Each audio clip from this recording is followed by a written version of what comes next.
Greetings Pokemon fans and welcome back to Poly Wars Wrath. My name is JD and today we're doing a special video. A couple weeks ago we did a video where we showcased our first ever team of Pokemon Blue. Pokemon Blue is the first Pokemon game I've ever owned, and after looking at the team as someone who's played Pokemon for nearly 30 years, looking back at the team, I did pretty well building my first team of Pokemon Blue. Had pretty good diversity. There are some Pokemon you'd say maybe I could do better at, but overall you could definitely make a worse team and you could probably make a slightly better team. But as a first team I've ever built in Pokemon, pretty solid, honestly. So now we're going to look at our first team I've ever built in Pokemon Silver. Would I say the same thing about Pokemon Silver? I don't know. A couple things I will tell you about me, though. Whenever I play through with a new Pokemon game, I don't like to use any Pokemon that were in the previous generations. I only want the new Pokemon that are in the game I'm playing. In this case, that only gives us 100 new Pokemon. There's not a lot of options there, so it does limit our team when it comes to Pokemon Silver. One way it limits us is fire types were not very abundant in Generation 2. You had the starter, which was Cyndaquil. You had Growlithe you could pick up. You could pick up Slugma at some point. I know you can pick it up somewhere. I just don't remember where. And I know you can pick up Houndoom in the post-game. So there's a bunch of fire types. And you can definitely get Ho-Oh. But Ho-Oh is not available till like really the end of the game. So it didn't have a great option when it came to picking fire types, which is why fire types is usually my starter of choice. There's not a lot of abundance of fire types. So the first Pokemon I chose was Cyndaquil, who evolves into Quilava, who evolves into Typhlosion. Typhlosion is a mono fire type, actually has the same exact stats as Charizard, ironically. And this Pokemon is pretty darn solid. You kind of need a fire type Pokemon to get through Generation 2. It does help to have a fire Pokemon early, because the second gym is Bug type. You have access to a lot of decent moves. The Steel Gym's available. You have the Ice Gym. So having a fire-type Pokemon definitely puts you in a good spot when it comes to the game. And using a fire-type Pokemon will pretty much set you on its way. It's the second best starter. I've played through with all the starters in Generation 1 fully evolved. And even started out with base form. And Quilava / Cyndaquil, whatever. Typhlosion is definitely up there with Totodile. Totodile is slightly better. But you could do worse in the playthrough. But there's a lot of water-type Pokemon. So really choosing a water-type Pokemon is not necessary. As it is having a fire-type Pokemon. If you don't want a fire-type Pokemon, then it doesn't matter. But definitely this or Totodile is your best, Cyndaquil or Totodile is your best option. So I went with Cyndaquil, which is very solid. And one downside to Cyndaquil is, if you look at its picture, Cyndaquil is on all fours. Makes sense. But if you look at Quilava, Quilava looks like it's an upright Pokemon, which you can get a really good fire move in the middle of the game right around Goldenrod City, if you just were upright. Fire Punch is available when you evolve into Typhlosion, but for some reason it's not available when you're Quilava. And literally in every picture I've seen, Quilava is an upright Pokemon, but for some reason it cannot learn Fire Punch. It does get Flame Wheel in the mid-game, so that's good about Fire-type Pokemon in Generation 2. It does get a decent mid-game move. However, Fire Punch isn't available till after you evolve into Typhlosion, and then you can get Flamethrower. But it has a pretty good move progression compared to Generation 1 for Fire types. So, with that being said, let's move on to the next Pokemon. I always call this Pokemon my second starter. This is Ampharos. Ampharos evolves from Mareep to Flaffy to Ampharos. And this Pokemon is amazing. It's my favorite Pokemon in Generation 2. So in Generation 2, you can get this right after you beat Falkner. Let me rephrase that. In Silver and Gold, you can get this right after you beat Falkner. It is not available at all in Crystal. Why? I have no idea. It's one of the best Pokemons in this game, in my opinion. It's a mono-electric type. It has great stats. And unlike Typhlosion, you can actually get Thunder Punch for this Pokemon as soon as you evolve into Flaffy. It's an upright Pokemon, it gets Thunder Punch, and makes it pretty powerful in the mid-game. It does have access to some other moves that make it a pretty good Pokemon throughout the mid-game as well. But at the end of the game, you're facing, Gyarados, you're facing some flying types, and then you're eventually facing your Red, and he has a Blastoise you can just obliterate. So very good member of a team. You can get a pretty good move progression. I think you get Thunder via level up. You can get Thunderbolt with the move tutors after the Elite Four. So this Pokemon does progress pretty well in the game, and he's obviously a great staple of my teams anytime I play through. And then this little happy guy comes along, and you pick him up right around the same time you pick up Mareep. This is it evolves from Wooper. This is Quagsire. Quagsire is a water ground type. It's a very unique type in Generation 2. And what I'll say about this Pokemon is it great? No. In hindsight, it's not the greatest Pokemon. It's not a bad Pokemon. It does have a unique typing, so it's a water type that has immunity to electric moves, so it does have a niche. but it is very weak to grass moves. It is very slow, but you do get some good moves. You can use Surf on this Pokemon. You can use Earthquake. You can use, Dig. You can get Dig with it. You can also use Mud Slap with it, but I think you use Mud Slap with Cyndaquil is probably a little bit better. And then you can also get Ice Punch, so it does have some great move diversity. And I think you can also give it Ice Beam, so that's also a factor with this Pokemon. It's just something you can get early. So right now I have Fire, Electric, and Water type, and I get it so early in the game that's where I see the benefit of it, is you get it so early that you can, I like getting my team as early as possible. But now we jump from that Pokemon to this next Pokemon, and this next Pokemon is definitely a replacement level. It is not a great Pokemon. It is a Pokemon you were forced to encounter, so I went ahead and caught it and kept it on my team. It does not have a great level up rate. It does have some pretty decent moves as Low Kick. I think it ends up getting Rock Slide. It can do a lot of things, but this Pokemon is not very good. It's very slow, so right now I have not a lot of fast Pokemon. Cyndaquil I think is decently fast, but Ampharos was not fast. Quagsire was not fast, and now Sudowoodo is definitely not fast.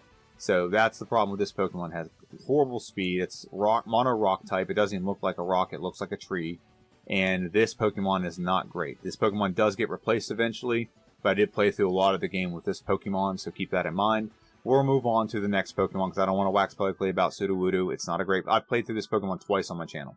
Played through it, and it didn't have a great move that we can get to optimize it, so I did a what if this Pokemon has ancient power in future generations. It has ancient power, so I played the scenario out that we backported it and to see how it does, and it still doesn't make it that much better. Like I said, not the worst Pokemon ever, but not a great Pokemon either. It's actually one of my longest times, I believe, in Generation 2, so not a good Pokemon. It was part of my team, though, so I had to throw it on there. So we're going to move on from him and move on to this Pokemon. Now, this Pokemon is there's a conundrum I had here. And you're gonna hear about this conundrum. It's gonna be a funny conundrum. After we got Sudowoodo, we eventually end up grabbing Red Gyarados. And I got rid of Red Gyarados because it was taking too long to evolve and all these other things, and I just didn't like using Red Gyarados. And then I ironically didn't know about the slow level up rate with this Pokemon. I got this Pokemon, which is in the same level up rate, so it took forever to level up and evolve. But I eventually got this Pokemon. So you're kind of seeing that I didn't build this team as well as I could have, because right now I have 2 electric types. Having 2 water types isn't a bad idea in Generation 2, because you have 3 water TMs. You have Surf, Waterfall, and Whirlpool. So if you throw all of that on Quagsire, he only has one other move, which is Earthquake is probably going to be the better move. You also have Amnesia. You also have Ice Punch with Cyndaquil, I keep saying Cyndaquil. Q-Lava, there we go.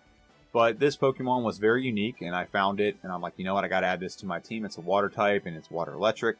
So now I have 2 electric types and 2 water types, so kind of having an unbalance here, and also technically have a rock and ground are not the same, but they're kind of similar. So I wasn't building this team as well as I could have.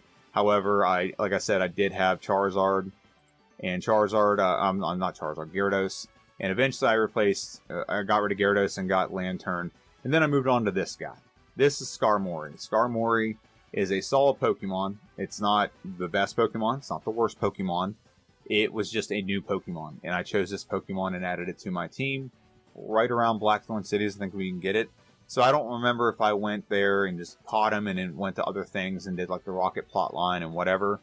However, I did get this Pokemon, and I do remember that it was pretty bulky. It took a lot of hits, but it wasn't the greatest Pokemon. Skarmory does not have a great repertoire of moves. So eventually we did find Steel Wing, but that's in the post game, so it didn't help with Elite Four. But I did add this guy to my team. So you're seeing that this is not the greatest team I could ever assemble when it comes to Generation 2. I'd have so many different changes that I would do. If I didn't do Generation 1 Pokemon, there's some choices I would make that would be different. But if I did the best team possible with the Pokemon you have available, one Pokemon I'd definitely choose is Poliwag / Poliwhirl / Poliwrath. It will replace Lantern. It's your second water Pokemon, so you have your water TMs covered. You also have a fighting type. And getting that Pokemon fighting type is very useful when it comes to this. Now, I do want to go ahead and jump to the next slide. I'm going to pause it for a second and just leave it right here for just a moment. This was my team that I had for right before the Elite Four. And then I made some choices. I made a choice. Like I said, I did have Red Gyarados. And I got rid of Red Gyarados and threw this Pokemon on it. There's not really, like I said, only 100 Pokemon. And that's 100 Pokemon including the Revolutions. So like right now, like the first 3 Pokemon we have here, Typhlosion, Ampharos, and Quagsire, that's 8 of the 100. And then you add in that we had Gyarados, Magikarp, there's 2 more, there's 10, Sudowoodo is 11, Lantern and Chinchou are 2 more, and then Skarmory. So we really don't have a lot of options. And a lot of the options are not, like I said, not great. You have Hoothoot, you have Sentret, so those aren't great Pokemon. You have Xatu, I don't even remember where to get Xatu. Not a lot of great options. So if I were to build just Gen 2 Pokemon, I definitely would have a different team now than I would have here. I would choose Ampharos over Lantern 9 times out of 10. And if I don't have Quagsire, I don't know what else I'd pick. Probably, I don't even know what I'd pick. I'm not even going to sit here and speculate. However, I do make a change to this team before I go into the Elite Four. You guys can probably guess what it is. So Sudowoodo flies out, and then Lugia comes in. So the logo, the artwork on the box, whatever you want to call it, we added Lugia to our team, and Lugia ends up being a very solid member of the team. It comes right out of the gate, a very effective Pokemon, very powerful Pokemon that, yeah, it's just extremely powerful. We have a very high-end, like, flying move, which is Aeroblast, I think is what's called. Only has 5 power points, but oddly this Pokemon has, the typing is Flying Psychic, but it has access to like all the water moves and things like that. So its typing's weird, but the Pokemon is definitely a staple for any team in Pokemon Silver, at least any team that I used in Pokemon Silver. So that's what I added to my team. Sudowoodo, I had outrun its like usefulness, so I definitely moved on from that. And I don't think we had any other changes to this team. Now, I don't remember this because this was so long ago. I am 38 years old. So this was like, what, 1999, something like that, from 1998. So this game was a long time ago. So I don't remember definitively if I chose Ho-Oh and got rid of Lantern, but I think Lantern was the one I would have got rid of. So Pikachu starting this battle off would be really detrimental if I got rid of Lantern, because that gives me 3 flying type Pokemon. However, I think I would have led with Quagsire after like 1 or 2 tries. And I know his battle was hard, and our Pokemon were not high level at all. So that was a part of it. But this is my team. This is the team I end up beating the Elite Four with. And for most of the post-game I played through with this Pokemon, I think I had it Ho-Oh at the end in place of Lantern, which just gave me another flying type Pokemon, or fire type Pokemon, so that didn't help. But nonetheless, this was my team. This is the team I played through with Pokemon Silver with.